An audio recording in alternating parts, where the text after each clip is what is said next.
अस्सलाम वालेकुम everyone, this is Fahd Ali, commerce faculty again with a video. और उम्मीद है आप सब खैरियत से होंगे। मेरी लास्ट वीडियो जो थी वो कंट्रोल अकाउंट्स के ऊपर थी। आई होप आपने वो वीडियो देखी होगी। अगर आपने वो वीडियो नहीं देखी तो दोबारा जाके उस वीडियो को चेक करें। उसके अंदर मैंने बड़ा डिटेल्ड किस्म से कंट्रोल अकाउंट्स को समझाया। अच्छा, ये वीडियो बनाने का पर्पज़ क्या है? ये वीडियो बनाने का पर्पज़ है कि आपको पार्टनरशिप का कुछ आइडिया दो, क्योंकि मेरी वीडियोज़ के अंदर टॉपिक्स का आइडिया देना मेन पर्पज़ होता है। अगेन पास पर प्रैक्टिस इज समथिंग के जिसको हमने आगे देखना है, इंशाल्लाह उस पर भी वीडियोज़ होंगी। तो कोई चीज़ समझना है बिल्कुल मुझे नीचे कमेंट करें और मुझे बताएं।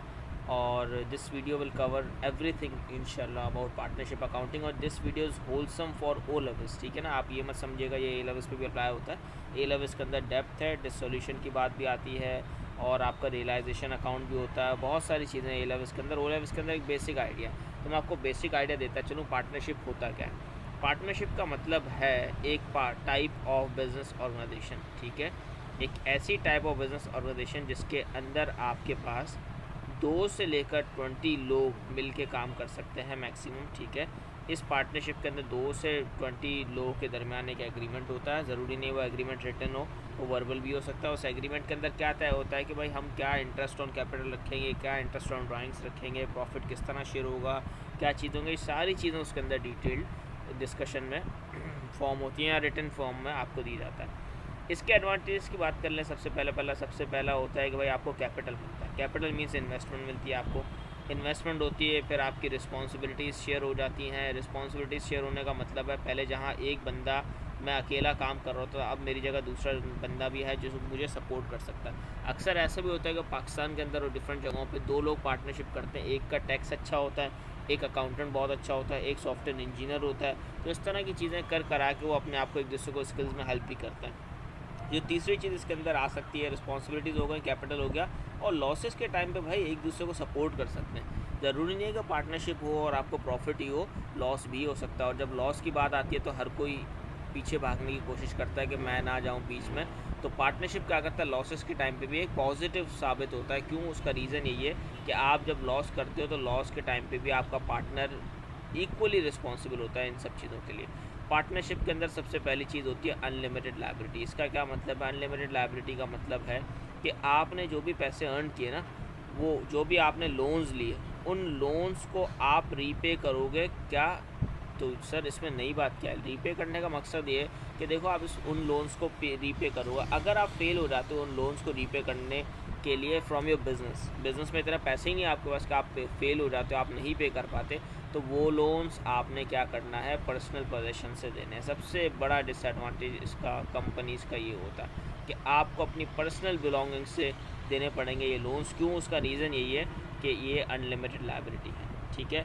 दूसरी चीज़ क्या होती है, फ्रॉड्स के बहुत ज़्यादा खदशात होते हैं। अक्सर पाकिस्तान में और डिफरेंट जगहों पे ये देखा जाता है कि भाई कोई पार्टनर है वो डिसऑनेस्ट होता है। डिसऑनेस्टी की वजह से क्या होता है, दूसरा पार्टनर जो उस पर ट्रस्ट करता है वो भी सफ़र करता है उस मामले में। और again profit has to be shared, ये एक बहुत बड़ा डिसएडवांटेज है कि प्रॉफिट जब आता है, तो जब प्रॉफिट करने की बात आती है तो हर इंसान खुश होता है कि हाँ बहुत अच्छी बात है, प्रॉफिट आ रहा है। लेकिन जब प्रॉफिट डिस्ट्रीब्यूट करने की बात आती है तो हर इंसान लालच में होता है, हर इंसान के अंदर ग्रीड है, उसकी नेचर है।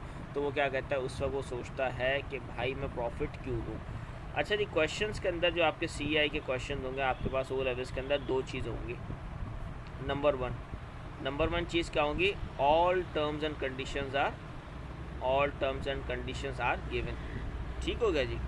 All terms and conditions are given. क्या मतलब इससे मतलब ये है कि इंटरेस्ट ऑन कैपिटल कितना है, इंटरेस्ट ऑन ड्राइंग कितना है, प्रॉफिट किस तरह डिवाइड होगा, ये सब चीज़ें। दूसरी सूरत यार, अगर if the question is silent किस चीज़ पे भाई? साइलेंट होगा आपका टर्म्स एंड कंडीशन पे। तो आप क्या करेंगे फिर? आप अगर किसी पार्टनर को पार्टनरशिप फर्म लोन देती है तो उस लोन पे 5% इंटरेस्ट चार्ज करेगी। Otherwise there will not be any interest on drawings, कोई इंटरेस्ट ऑन ड्राइंग्स नहीं होगी, कोई इंटरेस्ट ऑन कैपिटल नहीं होगा। अगर क्वेश्चन साइलेंट है, ये बात याद रखिएगा, कोई सैलरी नहीं होगी, कोई बोनस नहीं होगा, और जो प्रॉफिट होगा वो इक्वली डिवाइड होगा। सही है, profit to be shared equally, ये आपका बाय डिफ़ॉल्ट है।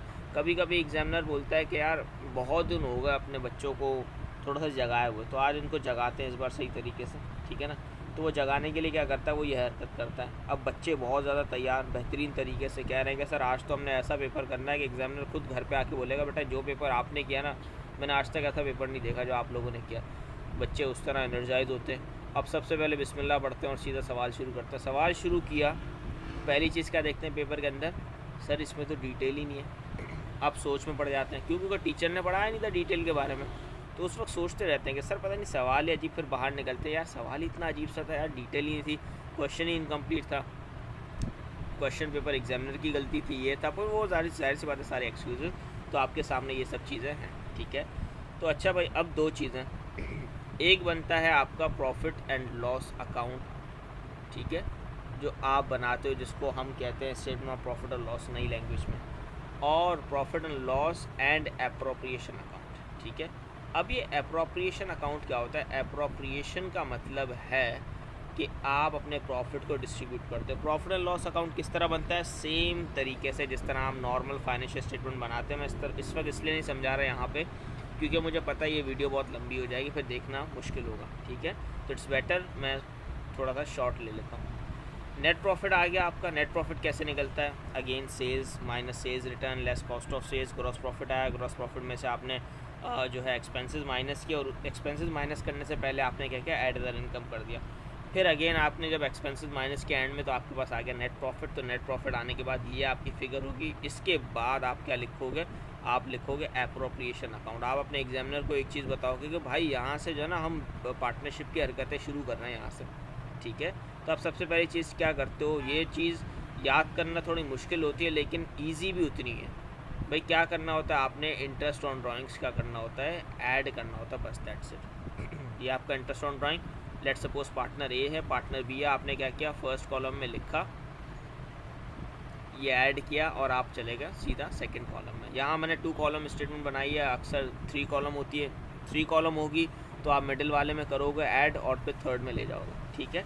अच्छा जी, फिर क्या होता है? लेस आपका इंटरेस्ट ऑन कैपिटल। ये सिर्फ इंटरेस्ट ऑन ड्राइंग एक वाहिद चीज़ होती है जो ऐड होती है, बाकी सब चीज़ें इसमें से लेस होती हैं। अगेन फिर आप इसमें आओगे, यहाँ ऐड करोगे दोनों को, फिर यहाँ फाइनल में आप माइनस करोगे। फिर क्या चीज़ होती है भाई? कभी कभार ऐसा भी होता है कि पार्टनर को आप सैलरी दे रहे हो तो उसके काम करने की वजह से, तो सैलरी आप कहाँ ले जाते हो? डायरेक्टली ले जाते हो थर्ड वाले में, क्योंकि अक्सर आपको सीआई के क्वेश्चन में एक ही पार्टनर की सैलरी मिलेगी, 2 की नहीं होती। लेकिन कोई रूल नहीं है, 2 की भी हो सकती है, कोई ऐसा मसला नहीं है, ठीक है। 2 की होगी तो आप क्या करोगे? इस कॉलम में दोनों को ऐड करोगे, टोटल ले जाओगे लास्ट कॉलम में, ठीक हो गया। अच्छा जी, इंटरेस्ट ऑन ड्राइंग्स होगा, इंटरेस्ट ऑन कैपिटल, सैलरी होता है, बोनस होता है, बोनस भी होगा तो एंड में जाके माइनस हो रहा होगा। तो हम इसके अंदर चले लिख लेते हैं, बेहतर यही है कि आपको पूरा एक आइडिया ऑफ फुल फ्लैश, ठीक है। बोनस भी लिख लिया आपने, वो भी माइनस हो गया, ठीक है। लेट सपोज ए को भी बोनस मिल रहा था और बी को भी मिल रहा था, तो हमने क्या किया? दोनों को यहाँ ऐड किया। इसको यहाँ से मिटा देते हैं, क्या करते हैं? इसके साथ यहाँ पे लिखते हैं माइनस में चीज़ें, ठीक हो गया। अभी आप सारी चीज़ें इन दोनों को ऐड करोगे तो आपके पास कोई फिगर आएगी, फिर आप ये सारी माइनस करोगे तो आपके आस एंड में ये आएगा अमाउंट, ठीक है। अब आप लिखोगे प्रॉफिट अवेलेबल फॉर शेयरिंग, ठीक है।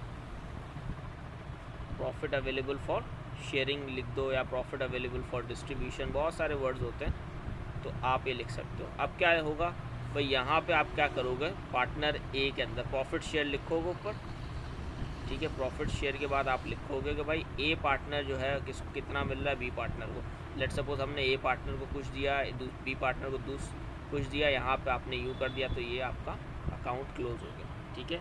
इसको कहते हैं प्रॉफिट शेयरिंग। क्यों? एंड में आके आपने एप्रोप्रिएशन अकाउंट में सारी चीज़ें करने के बाद एंड में बताना है भाई पार्टनर का प्रॉफिट कितना बना। ये नहीं करेंगे तो आपको मार्क्स नहीं मिलेंगे। एप्रोप्रिएशन के भी मार्क्स होते हैं एग्जाम में, जाहिर सी बात है, एक नई चीज़ है, एग्जामिनर आपसे पूछता है तो वो इसी उम्मीद पे पूछ रहा होता है कि आप उसको बताएंगे, ठीक है।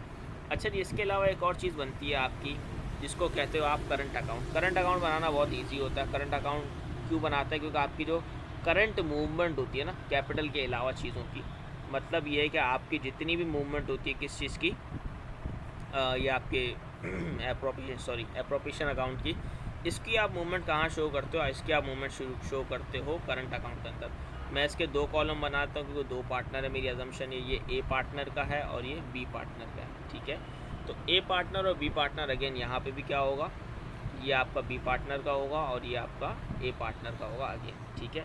2 चीज़ें मैंने बहुत अच्छे से एज ए स्टूडेंट याद कर ली थी। लेट सपोज सितंबर 30 है तो ड्राइंग्स यहाँ आएगा डेबिट साइड पे, और दूसरी चीज़ जो होती है हमेशा ड्राइंग डेबिट साइड पे आती है, वो आती है हमेशा इंटरेस्ट ऑन ड्राइंग्स और ड्राइंग्स, बस that's it, nothing else will come on the debit side. Sir ज़रूरी है कोई भी चीज़ नहीं आएगी? नहीं, ज़रूरी नहीं है।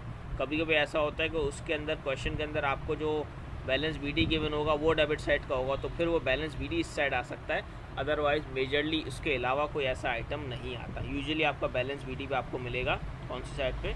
आपको सीधी साइड पे मिलेगा, दैट मीन्स आपके क्रेडिट साइड, क्योंकि क्रेडिट नेचर का अकाउंट है तो क्रेडिट साइड पे ही आपको बैलेंस बीडी मिलेगा। ठीक है, तो जनवरी 1 पे आप सबसे पहले जाओगे बैलेंस बीडी पे, ये आपने लिख दिया दोनों का बैलेंस बीडी। ठीक है, फिर आपने लिखा लेट सपोज आपका इंटरेस्ट ऑन कैपिटल, जो कि आपको कहाँ से मिलेगा? आपके अप्रोप्रिएशन अकाउंट से मिलेगा, दोनों का आपने लिख दिया। फिर आपने लिखा let suppose salary let suppose मिल रही थी ए को, बी को नहीं मिल रही थी, आपने यहाँ डैश कर दोगे। फिर आपके पास था शेयर ऑफ प्रॉफिट। ठीक है सर, अगर share of profit credit side पे तो शेयर ऑफ लॉस कहाँ होगा? शेयर ऑफ लॉस आपका होगा डेबिट साइड के ऊपर। ठीक है, आगे कंटिन्यू करते हैं।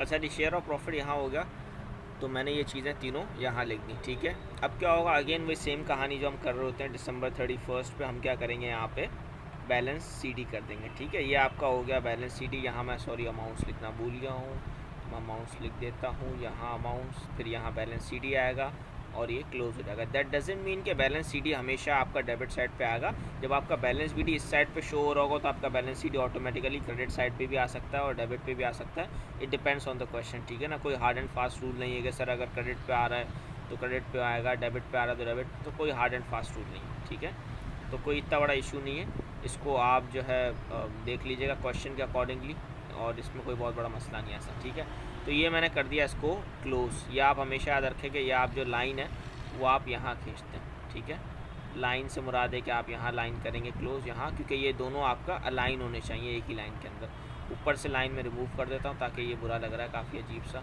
ठीक है, ये मैंने लाइन रिमूव कर दी और ये यहाँ पे हो गया। ठीक है, तो ये मैंने यहाँ लिख दिया और इनका जो है ना मामला होगा कंप्लीट। ठीक है, बाकी भाई अगेन आपको मैंने एक चीज़ समझा दी है कि आप जो है 2011 जनवरी 1 पे बैलेंस बीडी लिखोगे। बैलेंस बीडी का 1 नंबर होता है, बैलेंस सीडी का कोई मार्क नहीं होता, ये मैं आपको पहले ही बता चुका हूँ। यहाँ आप क्या लिखोगे? यहाँ आप लिखोगे पर्टिकुलर्स। क्यों?